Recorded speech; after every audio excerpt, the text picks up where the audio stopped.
Welcome or re-welcome. Uh, yeah, please just make yourself comfortable. Grab a seat. It's great to see a nice crowd here. Um, it's really an honor to have the opportunity to welcome Dr. Abu Shaban to speak here today. And I want to just say a few words of introduction, and then turn um, the floor over to Dr. Shaban. I would say the conditions for this talk, um, well, are pretty deep. But there was a very particular moment I want to refer to on May 30th, 2024, which is when the Department of Geography, in our meeting, which includes representatives of students and part-time faculty and then the full-time faculty, voted on a resolution supporting boycott, divestment, and sanctions of Israel. So that was approximately um, a year ago. And in doing so, we followed the lead of other universities and trade unions in Canada and elsewhere, as well as other departments, and particularly the Simone de Beauvoir Institute, and many different student associations at Concordia, including the Geography Undergraduate Student Society, the Urban Planning Association, the Graduate Student Society, the Geography Graduate Student Society as well. So this is a very significant context for the invitation that went out to Dr. Shaban to speak back in actually back in August of 2024. At that time, I guess we were not imagining the devastation that would continue for so many more months in Gaza. But we were also not imagining, maybe we were beginning to imagine, the tremendous solidarity and support for Palestine that would happen here during those months and up to now. And that was very evident as I've been um, planning, along with many other individuals and groups, the visit of Dr. Shaban. It seemed like the moment his name came up or the topic of his talk came up, there was, interest from, another group, another group to sponsor or to have a talk or event. And Dr. Shaban has been incredibly generous and supportive in making these variety of events with a variety of different audiences possible. And just to give an example, like yesterday, Dr. Shaban was speaking to a group over on the 7th floor, along with a bunch of other speakers. But this was just one of 3 events that he handled yesterday. So really engaged, and we really appreciate that you're here with us. I just want to mention also the groups that have supported. Wanted to thank the McGill Institute of Islamic Studies, which is a supporter of this event. The Social Justice Center here at Concordia with Christiane Bailey, who's just been tremendous help beginning and middle and end of planning the event, along with the Concordia Shift Center, various members of CREW, the Concordia Research and Education workers who are involved in a really important negotiation right now for their rights as workers, have been really supportive. Also, members of the Art History Decolonial Action Network, as well as the Simone de Beauvoir Institute, Stefan Christoph with the Housing Justice Convergence, and of course, the Concordia Student Union, which has been incredibly supportive throughout every aspect of planning the event, and I'm really grateful, as well as Academics for Palestine. Concordia has also played a part. And I mean, maybe most importantly, I want to acknowledge the Department of Geography, Planning, and Environment, and because this is this is our seminar series, and so it's really my pleasure to welcome Dr. Ahmed Abu Shaban to speak in our seminar series. Dr. Abu Shaban is I used to say former dean, but in conversations, it seems like this is still happening in various ways. Is the dean of the Faculty of Agriculture and Veterinary Medicine at Al-Azhar University in Gaza. He is currently a visiting professor in environmental sociology, Faculty of Environment and Urban Change at York University. So it's really our pleasure to welcome him. And I ask you to please give a warm welcome to Dr. Ahmed Abu Shaban. Thank you.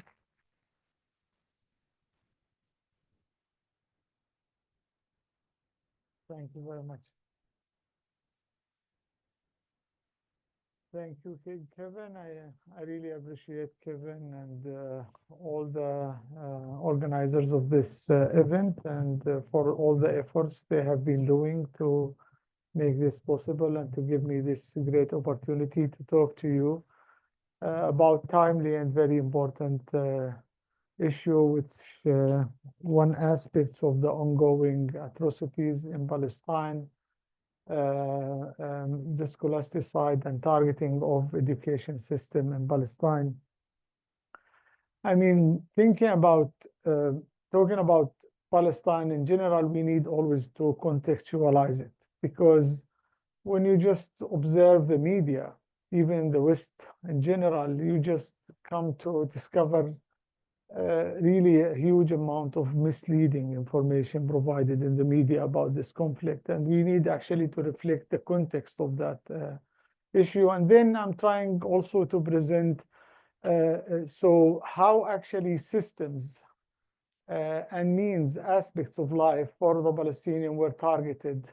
So I'm going to present about two sectors, reflecting this in two sectors, education and food sector. And also reflect what is the type, what type of resilience, even resilience before the war and resilience after the war. And just, of course, we will show what happened in this ongoing ground of conflict and what its implication and what type of resilience education system and food system has shown during the war. And maybe I would just finalize by saying, what should we do? I mean, this is a very important question. This is a very important question for the community here. I mean, academic community, to know what could be done to support. And of course, we appreciate the discussion and any question afterward. Usually, I start with this. All my presentation, I start with this map. This is the map actually just showing the historical context, the demographic change of the population in Palestine. So the green line, the green color is reflecting the Palestinian, the indigenous people in Palestine. What does it mean to be a Palestinian? Palestinian is a nationality. Palestinian is not a religion. So to be a Palestinian, my name is Ahmed, I'm Muslim, I am Palestinian. Jesus was Palestinian. And we have Palestinian Jewish. They are still there. So it means it has, you know, like one of the main messages that this is, you know, like anti-Jewish. This is not anti-Jewish. This is settler colonialism model against indigenous people. It is the same repeated story that we are just observing here, we are observing there. Maybe we are just living in a different stages, but the main aim behind the whole story, actually, you know, those dots that reflecting those Jewish settlers, they were coming from Europe to Palestine at that time because of the aggression that was committed against the Jewish community there. And the Palestinian, as very kind people, they offered them shelter. They just supported them. They shared even the wealth of our land, our food, our shelter. We shared with them, providing them with protection. But since then, they started, you know, to think about, okay, you know, God promised us this land 3,500 years ago. And since then, they started actually to work to expel people out of their land, utilizing wide range of policies and actions to take the people out and to push the people to go in a smaller and smaller piece of land and conquering more and more land. This is what you see all over the time, all over, I mean, the last century, I mean, since 1947 till today. Is not even today. This is even the thing before the ongoing war, the last one. And they were utilizing different approaches. One of them, even the peace process. You know, I was discussing with Given yesterday. It's a process. It's a process without result. They are talking about peace, but they are stealing more land. They are talking about the peace, but they still challenge the Palestinian people and make their life difficult to leave the country. So they are targeting all means of life. They are targeting education, they are targeting health, they are targeting food, they are targeting all means of life for the Palestinian, and creating a context that is very difficult. Now the Palestinians they live in West Bank and Gaza, and here is the West Bank. What is West Bank?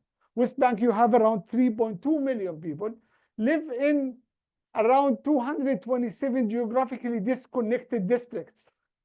If you would like to move from one town to the other in the West Bank, you need to go through the Israeli checkpoints, the military occupation checkpoints. In a bit, I will show you a photo of those checkpoints and how it looks. And based on this Oslo and this process agreement, the land of West Bank is divided into 3 categories, A, B, and C. A is hypothetically, theoretically, they are controlled by the Palestinian National Authority. But all the aggression and the atrocities you are seeing today are actually just in Area A. They are coming in residential area of the Palestinians that are supposed to be controlled by the Palestinian Authority. They are coming with the military, killing, destroying, and doing all the atrocities you are just hearing about. Area B, which is 21% of the West Bank, which is joint control between the Israeli Authority and the Palestinian Authority. And around 61% of West Bank is Area C, which is under Israeli control, where actually they take every day more and more, they steal more land and establish new settlements. You have 121 illegal settlements, and that was even an old number. And when I say illegal, this is not me saying illegal. It's according to the international law, it is illegal. But, you know, usually I just say that there is a difference between the law and its enforcement. So, you know, that this is internationally acknowledged as illegal, but it is like the whole international community is dealing with them as if they are legal. This is a stolen land. And around 500,000 Israeli settlers live in Area C. Jerusalem, which is supposed to be actually is Jerusalem the capital of the Palestinian state. So they deny this, and they treat Jerusalem as part of the Israeli. Here is one of the photos just showing how it looks if you live inside West Bank.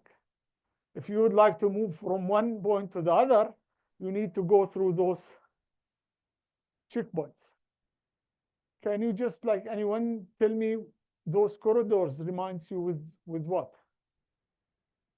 Do you know where those corridors are used? Yeah, and dairy cattle farming. When they just like take the cattle for milking. So this is part of the dehumanization of the Palestinian. Many people were in ambulances transported to the hospital. They were kept hours till they die in the ambulances in those checkpoints in West Bank. Gaza. Gaza is maybe it is the biggest open air prison in the world. You have around 2.2 million people live in a very small piece of land. And of course, we are, since 2006, we are under strict siege. and very limited flow of goods and people. Of course, the siege and its implication.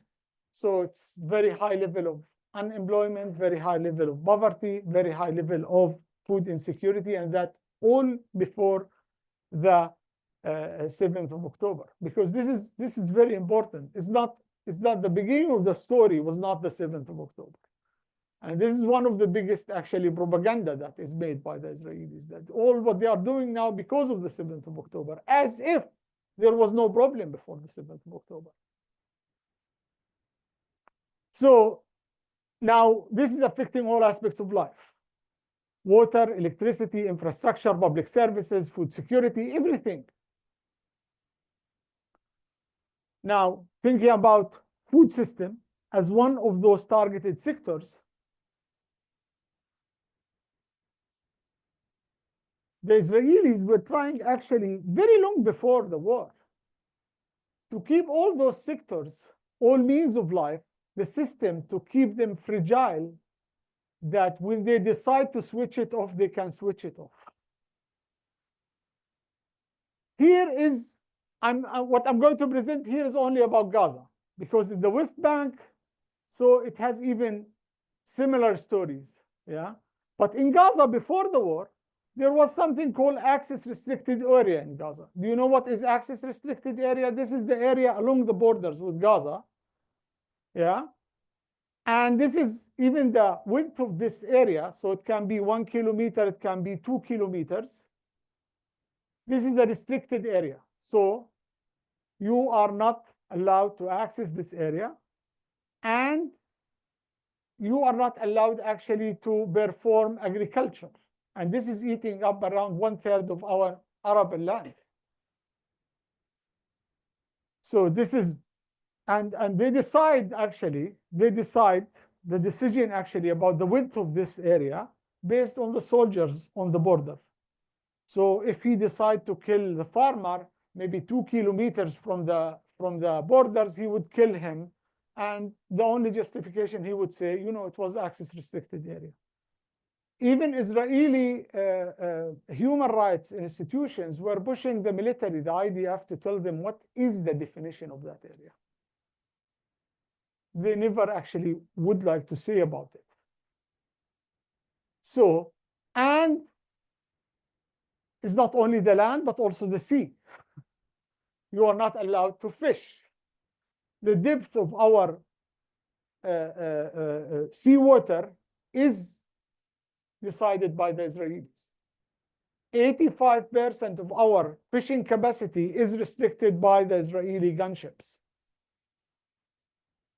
And you are not allowed to fish.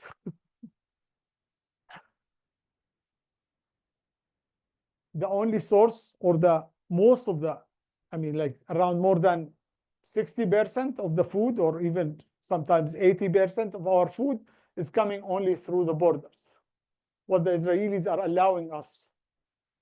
And that was, in many times it was calculated by the nutritional intake of human, just calculated. And this is what is allowed to come inside Gaza. That was before the war. So before the war, around 150 food trucks a day supplied essential like wheat, rice, and cooking oil. Agricultural input is coming also through the Israeli borders, like fodder, seeds, whatever, pesticides. Even most of those were restricted because they have kind of something called like a dual use item. What is a dual use item? That items that can be used for both, for normal purposes and for military purposes. Sometimes they would define even a fertilizer that can be used for just making some, I don't know, explosions. But also, but this is also is not really a clear list. So as university, for example, when we just importing some equipment for our laboratory, So even when we have a generous donor who's donating actually to build the capacity of our laboratory, they would say, no, this is not allowed. This is in the dual list and we are not allowing this. And by this tool, they were actually just creating a de-development of all sectors in Gaza, but most particularly education sector. Resources restriction made in Gaza food system fragile, the driving up costs and contributing to food insecurity. So we are only dependent on what is allowed to come. It does not, and sometimes, you know, like it's kind of promoted as if, you know, they are just giving this food for free. No, we are paying the cost of this food. But this is our food that we just buy from our pockets. They do not allow to come. And this is how they control the system. This is not the first round of aggression in Gaza. So 2008, 2012, 2014, 2021, and this is the 5th big war in Gaza. But between war and another war, there is like a regular aggression against our farming land, especially those are located along the borderline with the Israelis. They are coming and cutting the trees. My father had we have a farm along that line. And this farm was destroyed like 8 times. And every time they destroy it, my father would just cultivate it again. And I remember my father, before he died, once I was asking him, I mean, you know, you are investing like a lot of money in this land, and just you are cultivating trees, waiting for 3 years, and before the tree becoming productive, the Israelis are coming and cut them. And you recultivate them. You know what he said? Let them cut it 100 times, and I will cultivate it 101 times. And this is the resilience. I mean, here I just give the examples. This was not a war period. This was a period that we do not have like this massive war. And those are the losses that were reported during this period just for the aggression. So it's not like something is not new happening to Gaza. So even, I mean, they are using, like, for example, herbicides along the borderline. They are using herbicides, just killing all the crops that is cultivating along all the investments of the farmers is gone.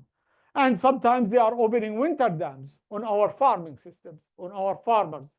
So, and that create even a big losses. And this is not a war condition. This is it is described as, you know, as a good period of time. So here, just thinking about what is the result over of the 40% of the agricultural land was damaged, and infrastructure destruction. I mean, everything in the farms, the greenhouses, wells, everything is destroyed, and this is all before the war. And of course, just talking to the farmers, even before the war, it was really a very difficult situation for them, because, you know, you just invest in your crops, and then they come and they destroy it. You don't have the possibility actually to rebuild it, and then you go on credit. And sometimes some of the farmers, even they had to sell their land because they cannot actually pay their debts. And at macro scale, of course, occupation and its implication on the institutional settings, like fragile institutions, like ongoing conflict and external pressure, just put all our institutions and their capacities, limited capacity to respond to the massive destruction of the food system. Policy gaps. Who's thinking about policies for long-term actually development of the food system? We are always thinking about emergency, humanitarian support, rehabilitation of farms, trying to give first aid for the farmers, and providing food voucher for vulnerable people. Rather thinking about development of the agricultural sector and building a resilient food system. At national level, we do not have that capacity. Lack of coordination, of course, we have this crisis of political division, and that is caused, by the way, by the occupation and by the settler colonialism. And having like a government in West Bank and having another government in Gaza, and the lacking of coordination. And I mean, all this related, also associated with the limited resources. So usually those resources are mainly coming from donors. And here also you just can imagine donors are not coming usually with their money. They are coming also with their vision and agenda, how they would like actually to build our systems, including our food system. That created a situation where we have a very high rate of food insecurity, and that was even before the war. It is poverty. Capacity of the food system is very limited. They were targeting in a very systematic way. Their policies was very clear. I conducted several research on the food system, seeing actually what they are doing. Sometimes even they are providing like some inputs for Gaza for a cheap price, just to destroy a certain sector. For example, a dairy cattle sector in Gaza. Dairy cattle farming in Gaza is almost gone because the Israelis were providing our dairy processing sector with the powder milk for a very cheap price that make actually the competitiveness of the fresh milk that is produced by our dairy cattle farmers. So they could not compete. They just sold their cattle and it's gone. And you wonder sometimes why actually they would just sell the powder for such very low price. Because this is one of the things, yeah. And after all, our system became, dependent. We are trying to struggle actually just to keep our people fed. And we are dependent on whatever is coming through the borders. Coming through the borders with our money. It's not they are paying for this. But this is what they allowed us to do. And therefore, if you remember at the beginning of the war, even politicians, they were not even, they don't feel even bad about it. They were talking about the Israelis. They were talking about no food, no energy. So they know exactly what they are doing. They have been preparing for this for a very long time to keep the system vulnerable to whatever is coming from outside. Now coming to the education sector is also another dramatic story. Education in general in Palestine is seen as not only education wherever is important. Here in Canada it's important, but in Palestine it is particularly important. It is part of our identity. It's part of our national identity. Production and dissemination of knowledge and awareness about the Palestinian cause and its implication for the coming generation and for the whole international community, this is something the Israelis would don't want to see. And they feel this is a threat. And therefore, in a systematic way, they are targeting the education sector in Gaza, in Palestine in general. But also it is means for building the capacity of our young generations to build our independent state. And therefore, the Israelis just see the independent Palestinian education system as a threat. And they have been targeting our education system since very long time. It's not something like start to happen only after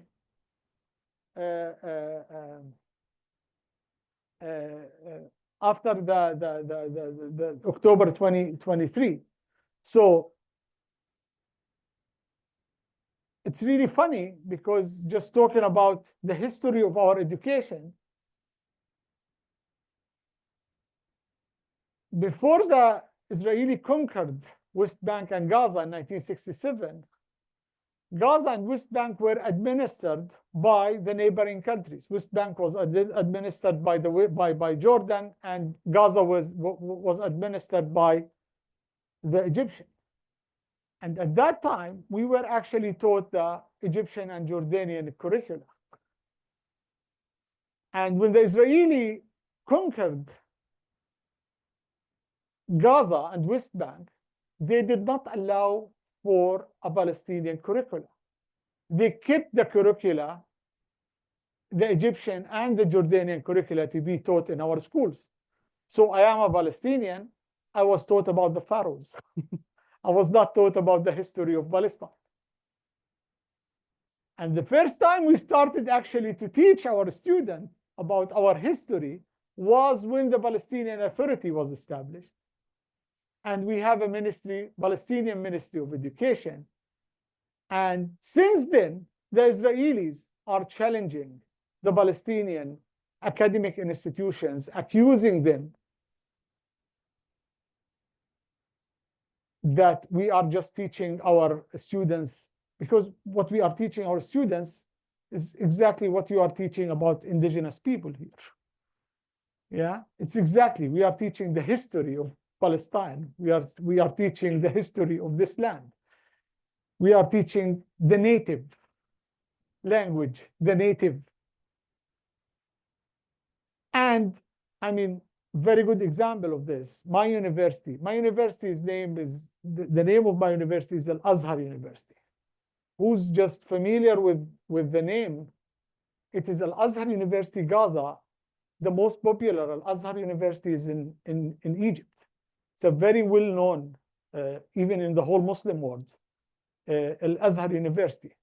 But why actually my university is named Al-Azhar University, Gaza? Simply because when Yasser Arafat, at the time of the occupation, was thinking of establishment of a new national university on the ground of Gaza. So you cannot establish a university without asking the occupation for their permission. So the professors, they just submitted just asking for the permission to build a new university. The Israelis said, no, it's not allowed. You're not allowed to have universities. But at the same time, you're not allowed to send your children outside to receive their education. It's very difficult to go out. And at that time, PLO has communicated with Al-Azhar University in Cairo and told them, okay, listen, we are going just to tell the Israelis that we are going to build a branch of Al-Azhar University in Cairo. We are going to build it in Gaza. And therefore, it was Al-Azhar University, Gaza. At the beginning, it was established as the Al-Azhar University branch in Gaza. But afterward, when the PLO, or when the Palestinian National Authority came inside Gaza, it was okay. I mean, they said, okay, we will keep the name as it is. It became fully Palestinian independent institution, has no ties, like institutional ties, with Al-Azhar University in Cairo. So those are the universities that are that were established and with the year of establishment after 1967, and all of them were kind of community initiatives, and they were targeted and challenged by the Israeli occupation. And those are the 11 universities in Gaza, and those were destroyed by the Israeli aggression during this war. So what they are doing before the war, and here it's very important to say what they were doing before the war, because again, this is a long-term settler colonialism project. It did not start by the 7th of October, and it will not end by the end of this conflict. And therefore, when we talk about awareness, when we talk about advocacy of solidarity, solidarity should be sustained till we end the occupation. So it's not the first round of destruction. I like to use this example always. I am 50 years old. I started my education, my bachelor degree. I was a student, undergrad student in the same faculty which I'm leading right now. But that was 32 years ago. During these 32 years ago, my faculty building was destroyed 3 times before the war. But it was rebuilt 3 times. war in 2008, 2012, 2014, 2021, and 2023. Impact on siege on academic exposure. I mean, the academia here, you know how it's important for you to be exposed.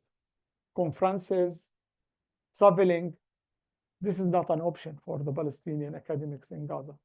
But it's not only internationally, but also nationally. I am Palestinian, live in Gaza. I cannot visit a university in West Bank. I'm not allowed.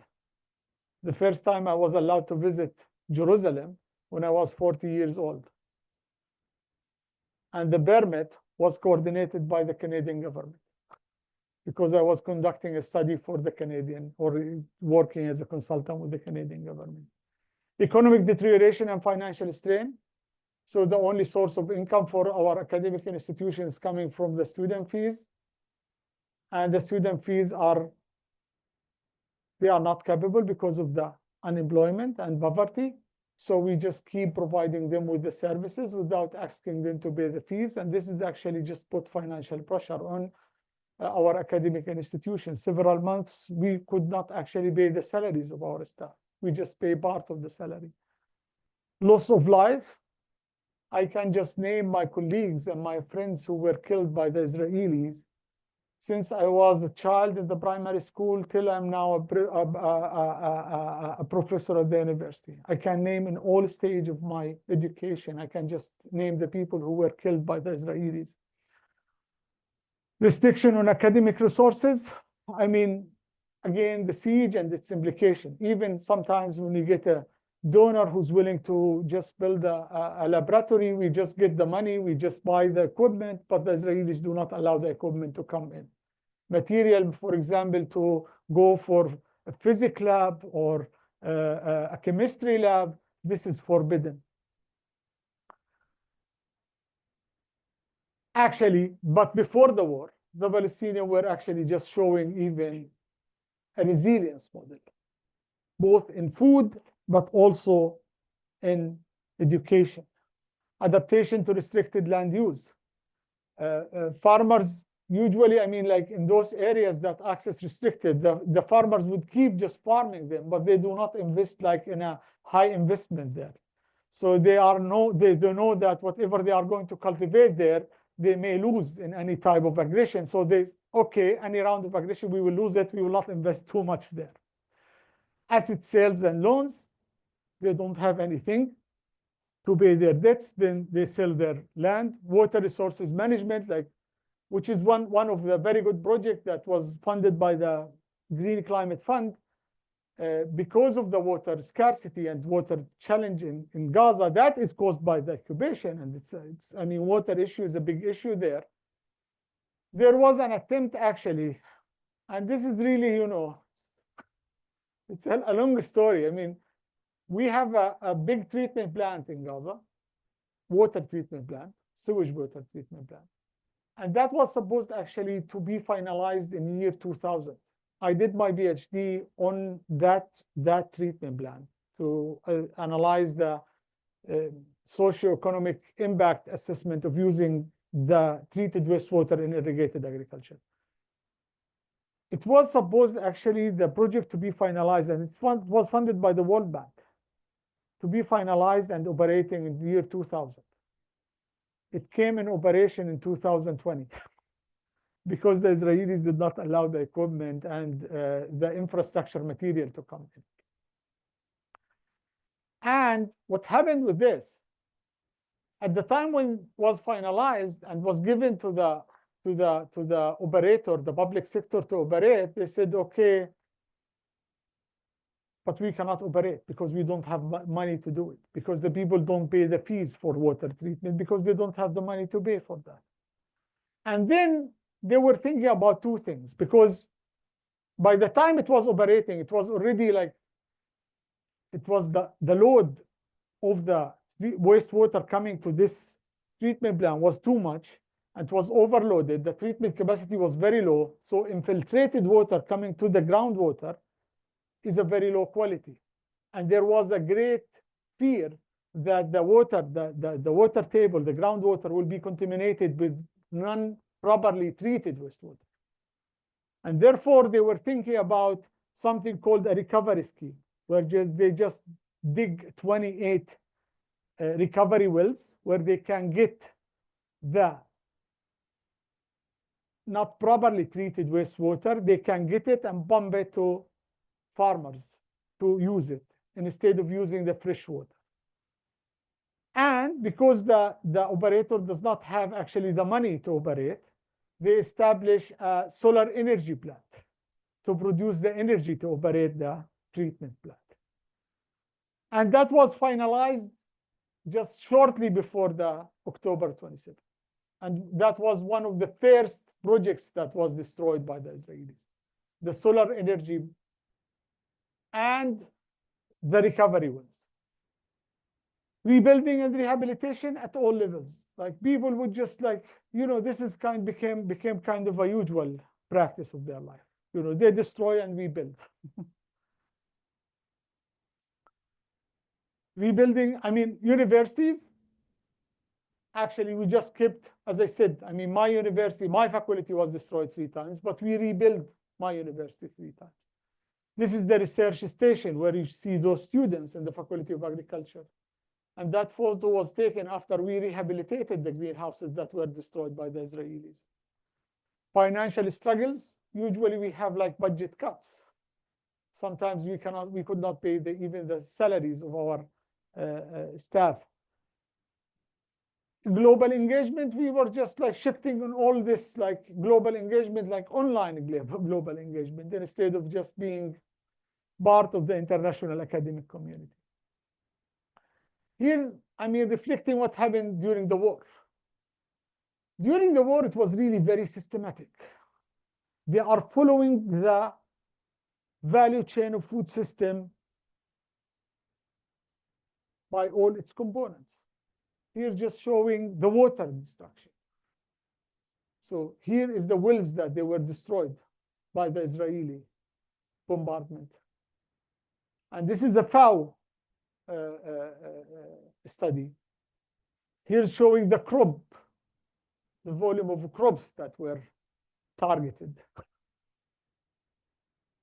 Here is the project that was destroyed, those recovery wells I was talking about. And the solar energy plant.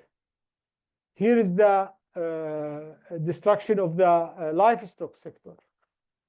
And livestock really, it has even, livestock was destroyed actually, both livestock and plant production.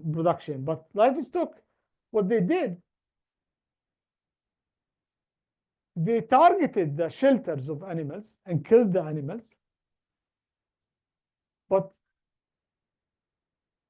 But also they banned the fodder to come inside Gaza. So the animals were starving to death. So now we do not have any animals. We are struggling at the Faculty of Veterinary now. We do not have animals. Of course, our laboratories, our farm is destroyed. Everything is destroyed. But even we do not have animals. If we would like to provide any technical, practical training for our students, we don't have animals in Gaza. And here are some photos just showing step by step how they destroyed the food system. Input supply, hatchery, fodder factories, greenhouses, water wells. Like it is really systematic and step by open field, even cooperatives, agricultural cooperatives and institutions. So kind of a irrigation system, solar energy. It's kind of a very systematic way. Because with destruction of food system, people has to leave. And of course, they are not allowing the food in. Or just like one of my friends, he left from Gaza, he was displaced to the south. And his house in Gaza, he has a solar energy. The neighbor, they have a water well. And because there is no water public water supply. They were asking because before he left, he gave the keys for one of the neighbors, and the neighbor was using this solar energy to pump water from the well. The Israelis officers, they called him and they told him, okay, listen, we know that you are in the south, but your neighbors are using your solar energy to pump water, and this is not allowed. They have to leave to the south. I said, okay, but what should I do? I'm in the. He said, yes, we know. Call them and tell them if they don't stop using the solar energy to pump water, we will destroy the solar energy. And they did. They attacked the solar energy because they don't want the people to get the post-war reality. Of course, I mean, imports is restricted, capacity to produce food is limited, so it is a famine. People are starving. People are starving. And it is, I mean, I was part of this even UN committee that was working on the famine assessment. And I was discussing about, because there is like indicators to announce famine in a certain area. And one of those, like, it's going to kind of like, it is mortality, non-risk related, non-trauma related. And, you know, and I was asking them, you know, there was one evident, I know some of those people who were killed there. One evident where when actually the people were running to get the food from the food trucks coming to the north. People are hungry. The Israelis attacked them, and around 100 people were killed there. And you know, so this is actually defined as a trauma related, but this is not trauma related. People are hungry. This is a famine related. And I was my assumption, but of course, I mean, technically, they said, no, this is not, cannot be counted. Those are killed in the conflict. I mean, one of the most touching stories, I mean, Zena suffocated actually in the crowded bread line. She was trying to get some bread. And because it was like crowd, she could not survive. She died.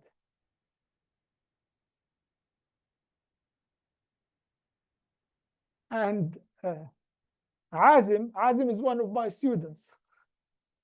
Azim was working for the World Kitchen. And Azim was leading actually food distribution for the hungry people. And he was attacked and he was killed along with his driver. And of course, I mean, this is the situation after the war. Education sector, so they are coming inside the campuses, one after the other. They destroy the building, and then they move to the other building, and they move to the other building till they finish this campus, and they go to the other campus. And the result, we lost all the 11 campuses. And of course, they killed around 117 professors of the universities. 3 of them are presidents of universities, thousands of students, and left around 88,000 students without any education means. And 5,000 university staff displaced with no income. Here are some photos. This is the Islamic University in Gaza. This is another building in the Islamic University in Gaza. This is another building in the Islamic University in Gaza. But this is very interesting photo. The Israelis claim that those buildings were utilized by Hamas fighters. So the Hamas fighters were hiding inside those buildings, and therefore, you know, they targeted those buildings. But as you see here, you know, they are just like installing the mines, and they are making jokes and smiling. Do you think there is any Hamas fighters in that building? And by the way, this is the same building where I just work. This is the building where my office is. And they were posting this online. They were posting this on the social media. So you see, they are smiling and making jokes. And after they completed all the building inside the campus, they posted this photo. Let's go. We're finally done with this shit. I usually say, you know, when I know that when you just do a crime or something wrong, you need to hide. But you hide only when you just feel that you are going to be accountable for what you did. But they are proud of what they are doing. This is the result. This is my building. And this is actually in the 4th floor, used to be my office. This is Al-Aqsa University. This is Al-Quds University. This is Al-Isra University. Now coming to resilience. I start with this story about the resilience of the Palestinian people because this is just like reflecting both the resilience of food system and resilience of education system. Yusuf Abu Rabia is one of my students. He was in the 4th year in the Faculty of Agriculture. He's actually from the north, Beit Lahia. Beit Lahia is agricultural area. He has his own land. And his land and his farm is no exception. It was destroyed. And, you know, brave Yusuf, he just bravely decided to stay, but not only to stay. He just started an initiative. It's called Halizraha. The name is Halizraha. We will cultivate it. He insisted to rehabilitate the land, to establish a nursery, to produce seedlings, to distribute seedlings for the neighboring community, to produce food and to distribute food to the hungry people while the Israelis were actually restricting food to come to the northern Gaza. He was feeding the starving people in Gaza. And his initiative was coming bigger and bigger. And I remember when I was talking to him, I knew that, you know, the Israelis would look at Yusuf as a big threat. I would quote from Yusuf Facebook. He said, سنزرعها حبا وحبا وسنرويها دما ودمعا. We will cultivate it with seeds and love and irrigated with blood and tears. And this is exactly what he did. He was killed while he was farming the land by Israeli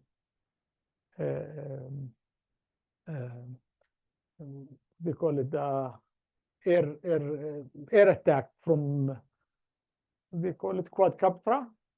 Yeah, so, and I mean, he lost his life. Of course, they destroyed his farm and his nursery. But now the good news, actually, his brother started again. Community, I did the study to just see what the women are doing to cope with the food crisis. And when I was talking to the women, I just discovered how strong our women are. They are just providing all means and just like giving kind of innovative solutions, all type of recipes of our traditional dishes. They alter those dishes and they call it like it is kind of, you know, fake maglupa or fake I don't know what, because they don't have the original raw material to do it, and they would do it with other material to provide the food for the family, but not only for the family, for the whole community. And they just led several initiatives. So community kitchen, community card marketing initiatives, seed bank. Seed bank was the first thing that was destroyed even at the beginning of the war. But the seed bank is the concept of the seed bank, because they were borrowing, just like farmers were borrowing some seeds from the seed bank. And when the season, they bring it back. They took the seed and they reproduce the seeds and they give it back to the farmers.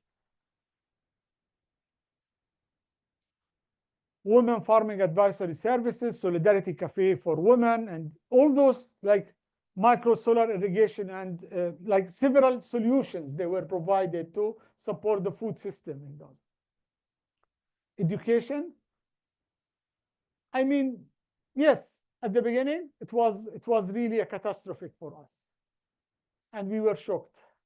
We were trying actually to find a solution, to find anyone to support, and we got like really some not good messages from potential donors, potential partners. The first message, you know, education and higher education, people are hungry, people are just, you know, we need to provide them with basic needs.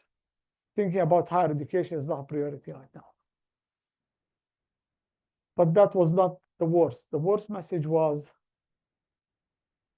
there is no academic institutions anymore in Palestine, in Gaza.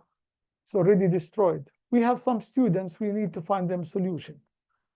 We have faculty we need to support them, but there is no institutions anymore. It's over. And at that particular point of time, we decided, no, we should start doing something.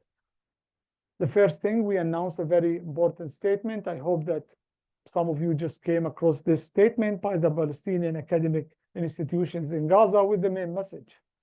Yes, the Israelis destroyed our buildings, they destroyed our infrastructure, but they did not destroy the institutions, because the institutions are not the buildings, the institutions are the community.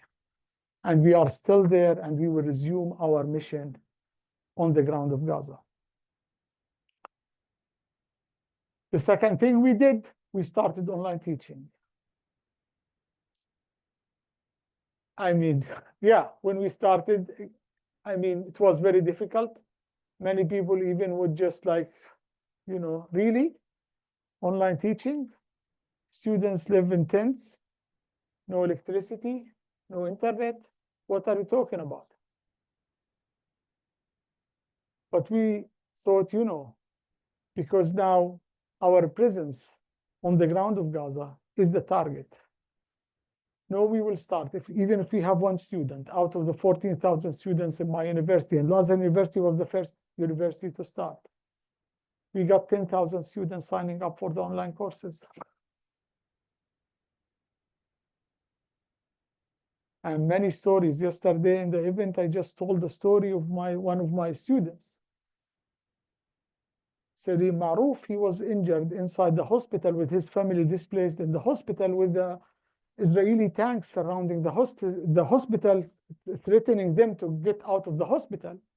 And he was texting me on WhatsApp, Professor, there is this topic in the second lecture you did not explain. Are you going to bring it in the midterm exam? This is Salim. Salim graduated last semester, and he's now joining the master program. You see this beautiful photo of resilience. This is a master student defending his thesis in front of the panel inside the tent. And this is from Al-Azhar University. You can just look at our medicine students. Medicine students, because the Israelis were targeting doctors, our medicine students were actually working as doctors in the hospitals. Resilience model like student, Yusuf Abu Rabi' and his colleagues were just working to produce food to feed the people. Those initiatives that were made by the students and the faculty, our hero professors in Gaza, they live in tents. Some of them, they have to walk for 5 kilometers to get internet connection to upload the lecture for the students to see. 5 of our engineering students, they were doing their assignment in an internet point because they don't have internet. They have to go somewhere. They attacked them and they killed all of them.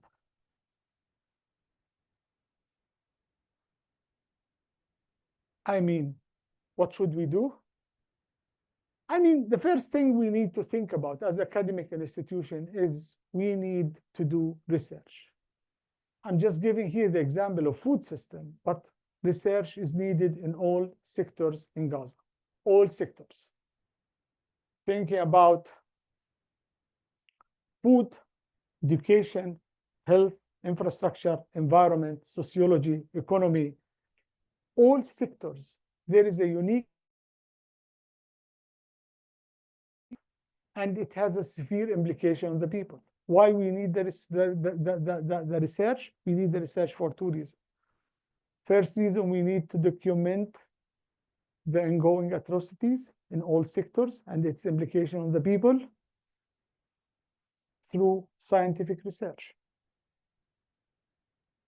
To hold those criminals who committed those crimes accountable for what they did. This is the first thing.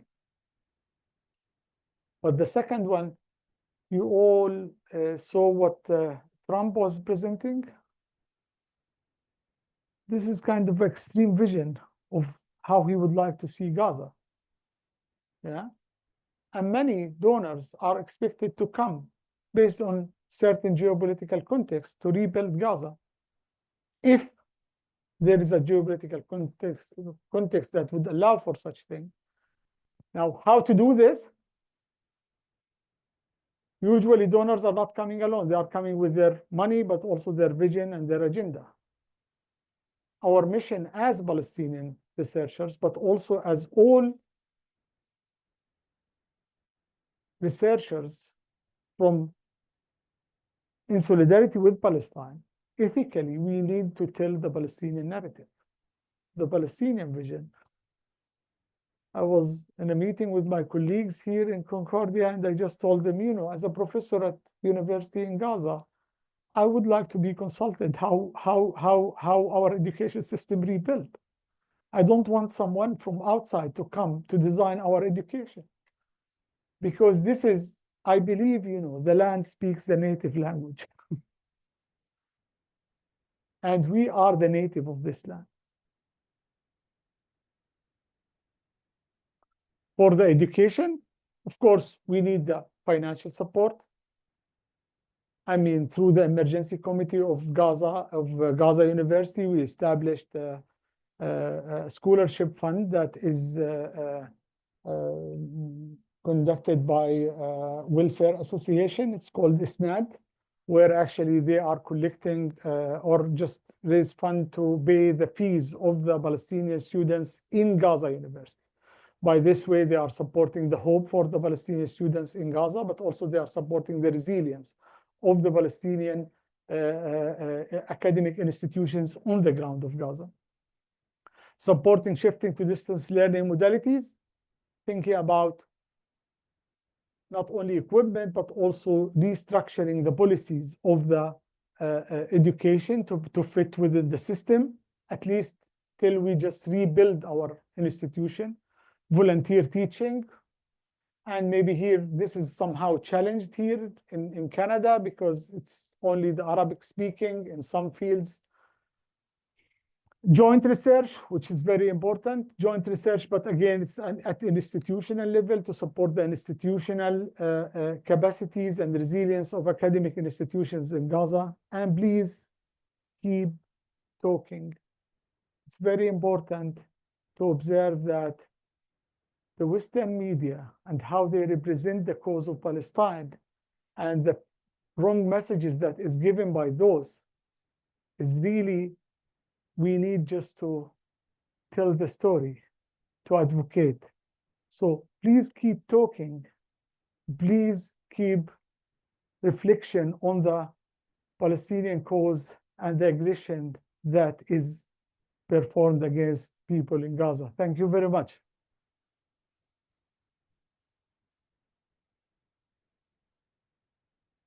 Thank you.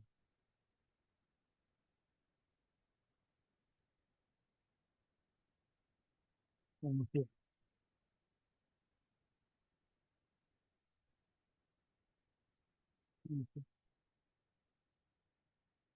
Thank you. Thank you.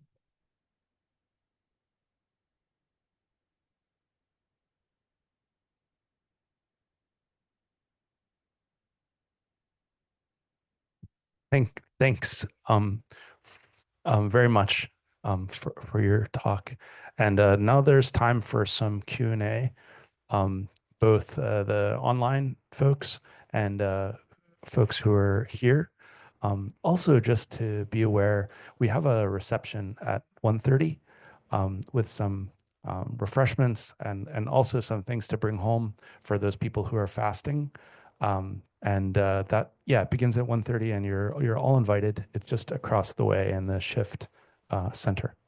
So we'll pass around the mic for anyone who has questions. Or you can just raise your hand.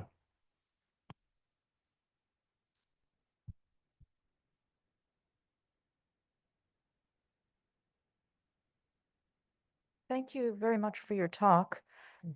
One question I have that's never made any sense to me is Gaza also shares a border with Egypt, the southern border. Why isn't aid and supplies for rebuilding flooding through that border?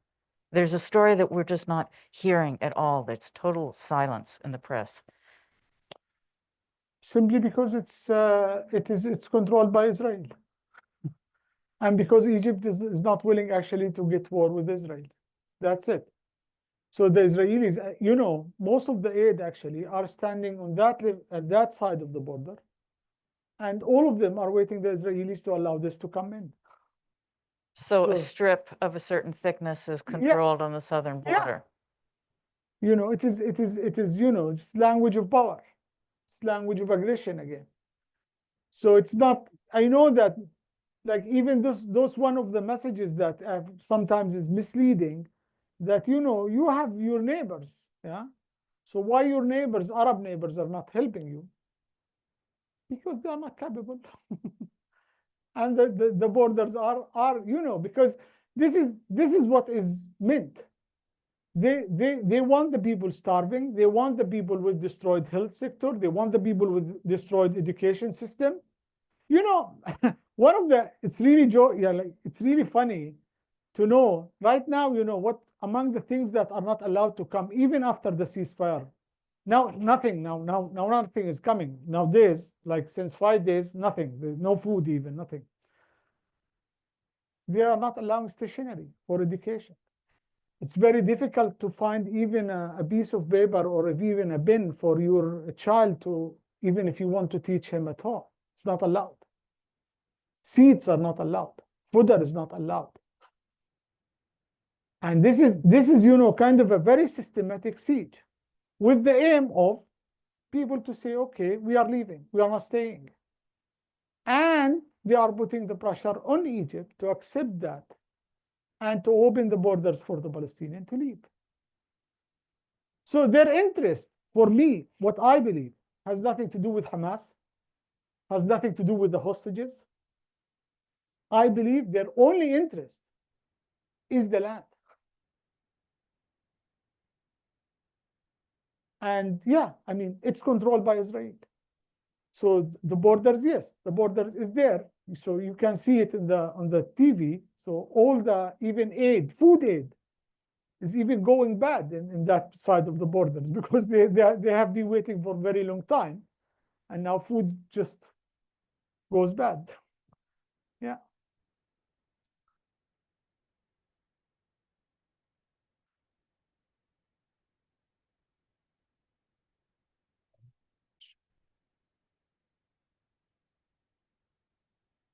السلام عليك دكتور. وعليكم السلام. يعطيك ألف عافية للpresentation. الله يعافيك ويبارك فيك يا رب.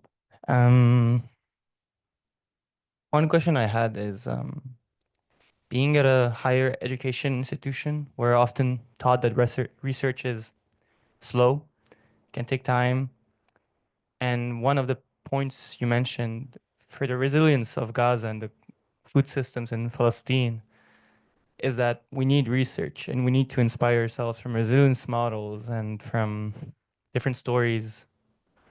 And I'm wondering, how are you able to bridge the fact that research can take a lot of time in understanding and finding different solutions in the face of something that can like seem to us so, and obviously to you, so urgent and so where more atrocities happen every day? I believe, yes, it can take a long time, but we should start. And it's very important thing here to talk about joint research and even availability of resources. And I mean, thinking about joint academic efforts to conduct research is a kind of even a win-win situation for both the international academic institutions here, but also academic institutions in Palestine to produce urgently needed research. I usually say, even if I'm not Palestinian, even if I'm not in solidarity with Palestine, I don't want to see people who are not in solidarity with Palestine doing research in Palestine, but I just think out of curiosity, I would be really just happy to do research in Gaza. What is going on in Gaza is something unique, not even your generation or my generation, or even the humanity has never observed.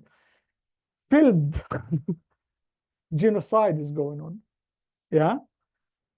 Now, thinking about even a researcher here, I may have the capacity, the expertise, I may have the resources, even the financial means to conduct a research there. But what I do not have is the outreach of data. Having an institutional cooperation model with the institutions there, with the academics on the ground, cooperation to achieve data collection and jointly research is kind of a research that is kind of a model that is actually helpful for the people there and helpful for the people here and helpful for the cause. And the point of starting is very important. Yes, it takes time.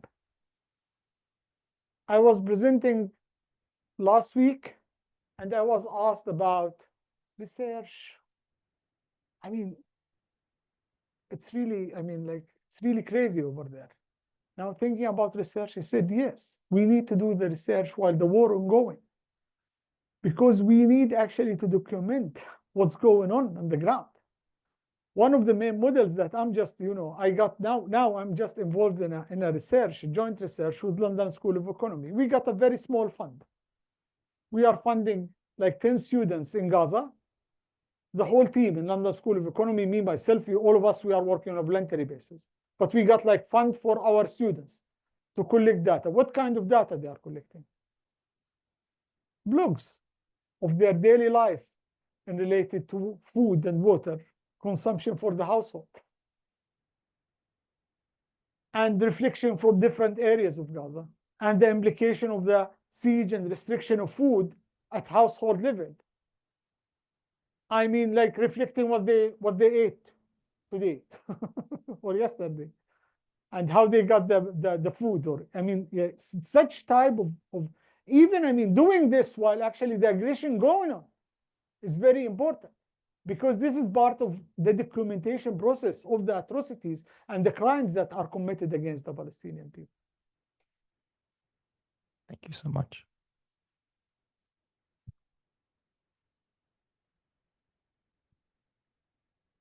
So, further questions? The mic is going to go around with this person.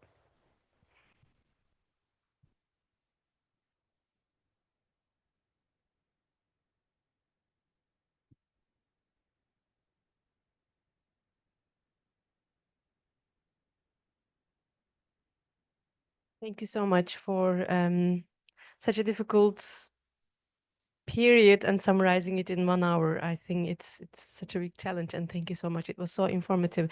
After all these visionary questions, my question is mainly in daily life practices. I want to ask about the food chain and food export from Palestine. In all these environments, when we see a Palestinian product, olive oils or olives here, let's say in Canada, does this Swiss bank. Swiss bank is not Gaza. It's not, yeah. It's Swiss bank, but also it's restriction, because even before the war, yeah, sometimes by the international community pressure, they would allow even the strawberry to go out of Gaza. Yeah, and this is also, you know, kind of even a policy that is actually, you know, sometimes even good things are done for bad purposes. Like, you know, I was always, you know, my field of study is agricultural economy. And usually, I mean, like, I just kept asking this question. I mean, a territory like Gaza, where we have actually a water crisis, we are exporting water through strawberry. Yeah. And this is kind of a modality, how even our food system is sometimes influenced by some actions. Like even, I mean, I would just think about importing things that can build the resilience of our food system instead of encouraging our farmers to shift to cash crops that actually exploit our natural resources and export it out. So the Israelis, most of the time, yeah, put restrictions, but sometimes would allow for like, and the farmers would shift into that cash crop. Yeah. So it happens. But what you see here in Canada, all this like fair trade, olive oil, and things like this, these are coming from West Bank. But they are coming from West Bank also under the restrictions of the Israelis.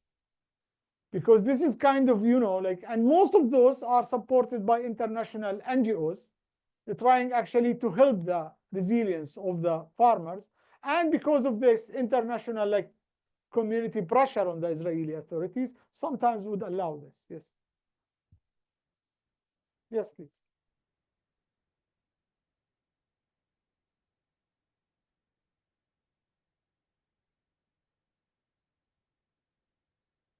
Thank you for sharing all this information and your experience with us. I can't help but wondering the use of internet in Gaza. So even when you were here, your students were there was siege and there was airstrike, you could chat with them on WhatsApp.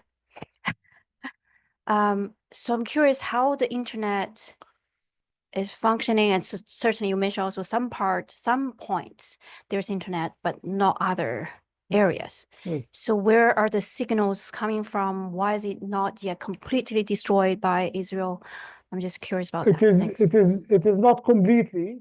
It is partially destroyed, and it is controlled by the Israelis.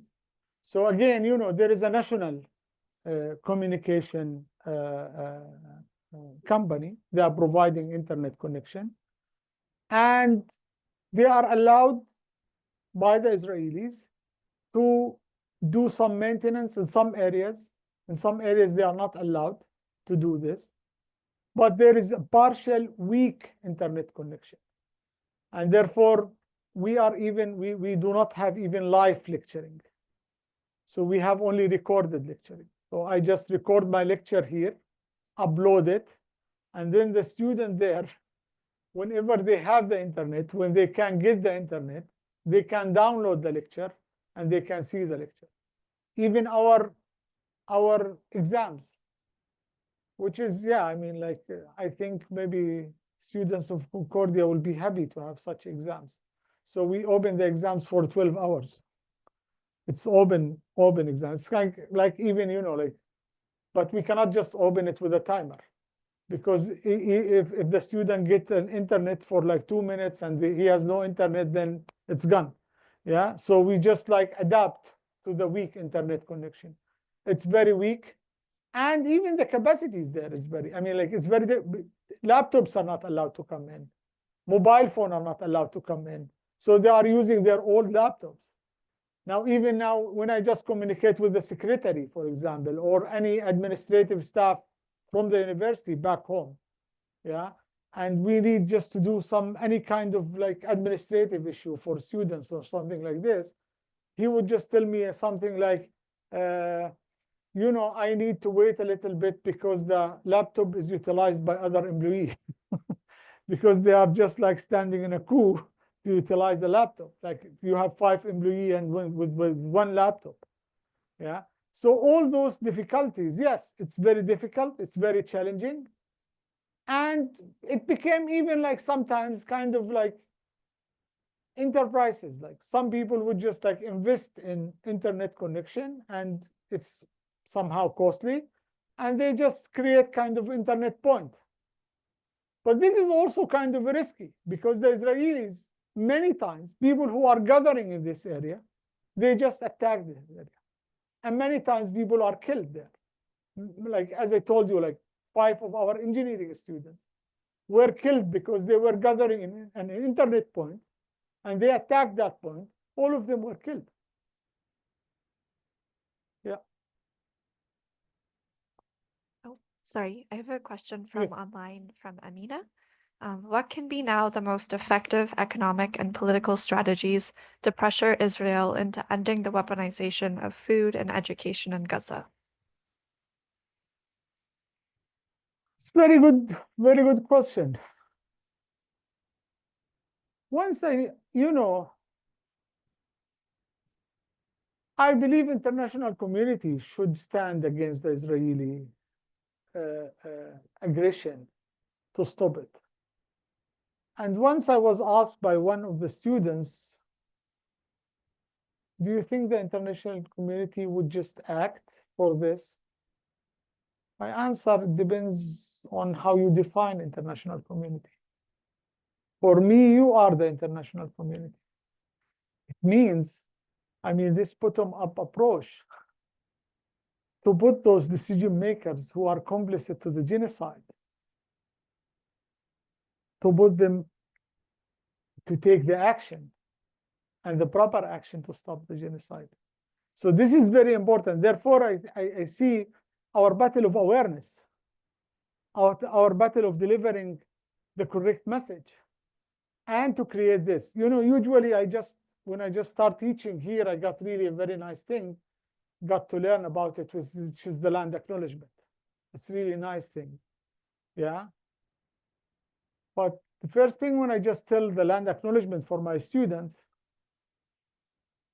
I tell them, okay, how do you think the indigenous people were taken out of their land? So they were given their land actually voluntarily to the occupiers or to the settlers. There was a genocide. They were killed. They were expelled out of their land. Their land property were taken from them. And after all those years, all what we are saying, sorry, it was your land. But by the way, we will never bring it back to you. So we will keep it. But we are sorry at the same time, Yeah. But I still see some added value of those land acknowledgement. The only added value of this land acknowledgement is what? Is a lesson for the humanity not to allow this to happen again.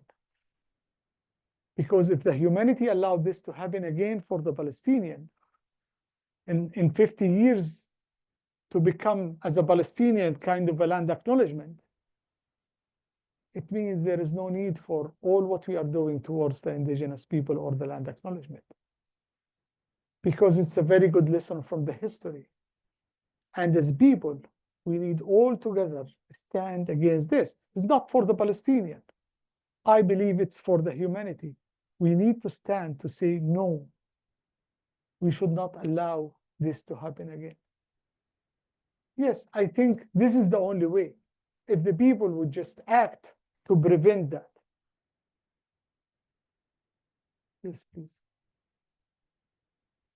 Hi, I thank you so much for visiting us. And Yes, please, but the lady would like to ask after you, please.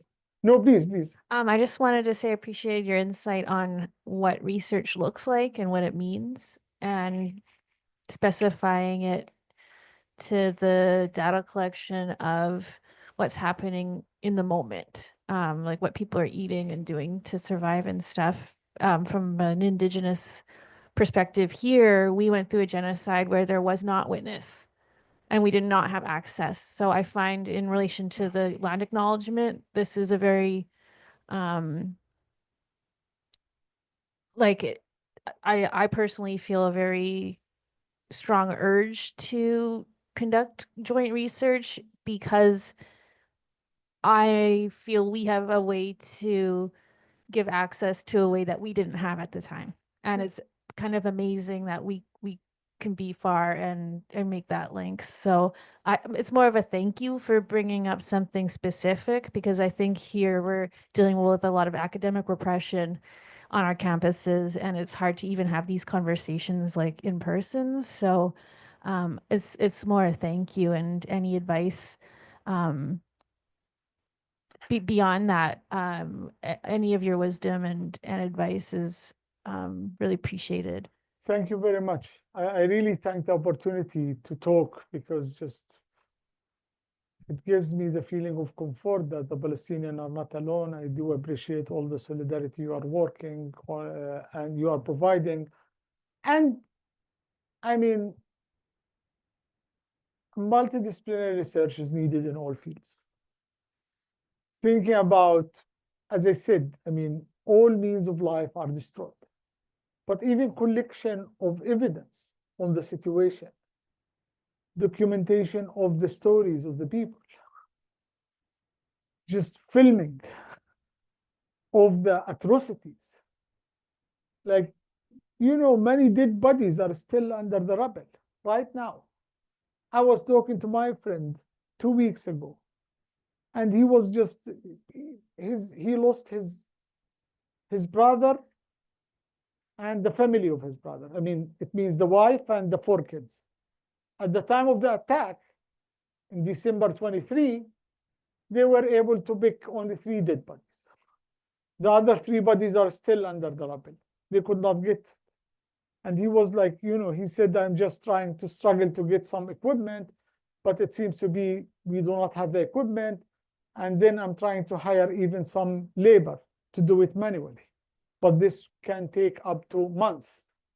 I mean, such a story, of course, you never see here in the Western media. Documentation of this, documentation of the aggression of the environment. I mean, the aggression, you know, I like one of the lecture I heard about this. It was a brilliant Palestinian historian when she was said, you know, no native can commit the crime of cutting a tree because the land speaks the native language. So aggression against the nature. You know, this Trump vision, you saw this like AI generated YouTube, how he's just like imagining my land.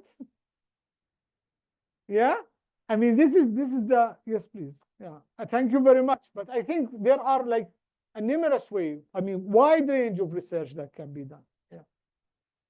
Yes, I mean, like, I mean, in sociology, usually, in sociology, for example, the lady there, I think she was. We just have time for one more question. Do you still have your question? No? Okay. Do you want to make a final question? And then we're going to go over to the Shift Center, anybody that wishes, and we can talk more informally. Yeah, first of all, thank you so much. I think we're in a critical moment right now. Especially, I wanted to focus this question in education, particularly because we're right now in an institution that is actually not supporting a lot of the voices of its own students. We saw at the end of January a vote of around 800 plus students in an auditorium to vote for BDS, for boycott, divestment, and sanctioning. And we're seeing how our own institutions are complicit to this. And so, like, clearly there is a contradiction in the institutions we're part of. And I think when you were talking about, and when you were showing in your slides, the aspect of the destruction of institutions materially, and how despite that, you're still together and you're still a community, and that's not going to actually erase you. I wonder how can we dimension this idea of joint research without necessarily having to be institutional, if it is even possible whatsoever, because I think there is a clear message here from part of the board of governors of the highest stance of the universities that are actually taking a stance in North America pro-Israel. And so I think it is very important to also think about, well, I was wondering, like, how will you approach this, about ways to think about coalitions between students in Gaza, in West Bank, with students in so-called Turtle Island, so-called Canada, so that we can actually create this research without necessarily having to be institutional. I mean, I would appreciate such initiative. But again, as I told you, I mean, the significance here of institutionalization is kind of a political message. You know, usually when we have discussion with the administration here, different administrations, we usually have this message that at what level you would like to do this. They would like to do something at low profile. They would like to support, but they don't want to go very high. And they were asking me once, why actually a twinning agreement with the university? I told them, you know, me myself before the war, I was even not appreciating those twinning agreements, because without anything tangible on the ground, it has no meaning. But now I believe it has a great political meaning, because we do not want to define the crisis as if it is student problem or faculty problem. It is an institution problem, because they would like to erase the institutions.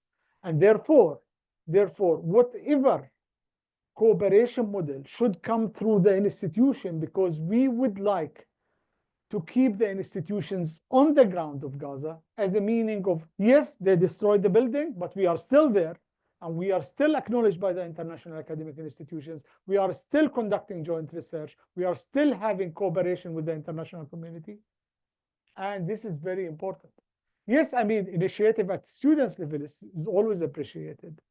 But if we can put it in a kind of an institution, and I agree with you. I mean, one of the things, I mean, the correct thing to do is to boycott the criminals. Yes, but if this is not possible, if they cannot do it, then at least we ask you, okay, please have kind of a balanced policy. Balanced policy towards, because after all, you know, this is a very clear message. Here is academia. And what is the maybe number one value that academia should fight for? Is the knowledge production and dissemination. And they should stand as academia, for the academia somewhere. Yeah. Thank you very much. I really appreciate it. Thank you very much. Thank you.